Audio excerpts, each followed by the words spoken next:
When English learners hear these stories, many are confused and upset. They are convinced that the past tense is the right answer and the only correct way to tell the story. Some get quiet, upset, and even argue with me about it. The students are so convinced that there is only one right answer that they will argue with native speakers. The students have been trained to believe that there's only one correct way to say things in English. The truth is, there are always many ways to say the same thing. We can change verb tenses in order to change the feeling of the story. We can use different vocabulary and different phrases, and we even break grammar rules all the time. One right answer thinking limits and confuses English learners. Effective communication requires flexibility, while the one right answer mentality trains students to be rigid and unimaginative. Connected to this problem is another dangerous part of the hidden curriculum. Fear of mistakes. This is one of the most negative and traumatizing message taught in school. How is the fear of mistakes taught? Through tests and corrections in nearly every school all over the world. Teachers regularly give quizzes and tests. The teacher asks questions and the student must provide the one right answer. Of course, the one right answer is always the teacher's answer. What happens if the student provides a different answer? They're punished with a lower score. Students are smart and they quickly understand that in school, mistakes are bad and must be avoided. They also understand that truth is unimportant and the best way to succeed is to simply give the answer that the teachers want. Even worse is when students already feeling nervous try to speak English with the whole class listening. They're just learning, so of course they will make mistakes. When the teacher corrects these mistakes, students is embarrassed and becomes even more nervous. Eventually, most students try to avoid speaking English because the situation is so painful.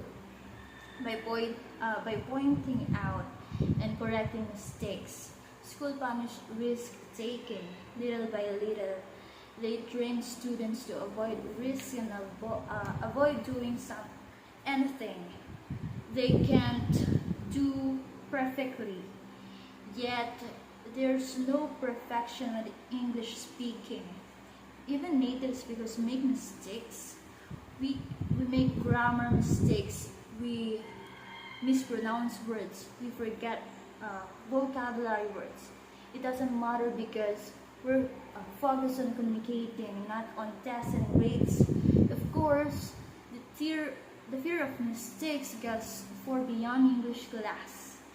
After years of schools, most people learn to avoid risk in most parts of their life. School trains them to be passive, rigid, timid, and obedient. This not only hurts your English speaking, it also harms your career and limits your success in all grades of life. Fortune favors the bold. Those who are active, flexible, and passionate are the ones who achieve the greatest success in life. The passive and obedient rarely live their dreams. You will make many mistakes as you improve your English speaking.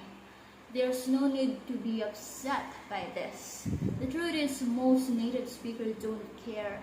They don't care if you make grammar mistakes. They just want to communicate with you.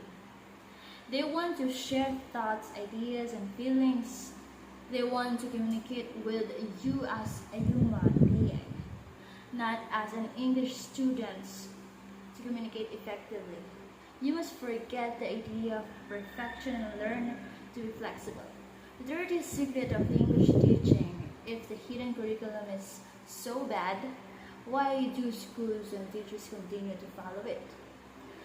The truth about our education system is that the curriculum exists to benefit the schools, not the students. Teachers use method because they are easier for the teacher, not because they are good for the students. The hidden curriculum creates passive students.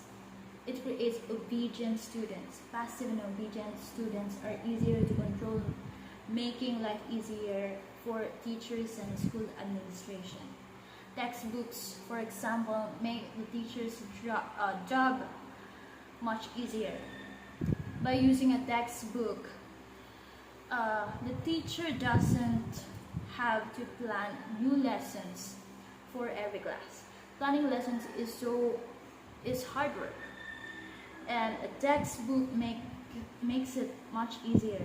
The teacher can simply follow the textbook with minimum effort. Many teachers are little more than textbook readers. Every day they read the textbook to their students, slavishly following the lessons.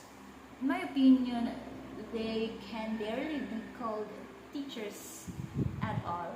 Perhaps we should call them textbook readers instead.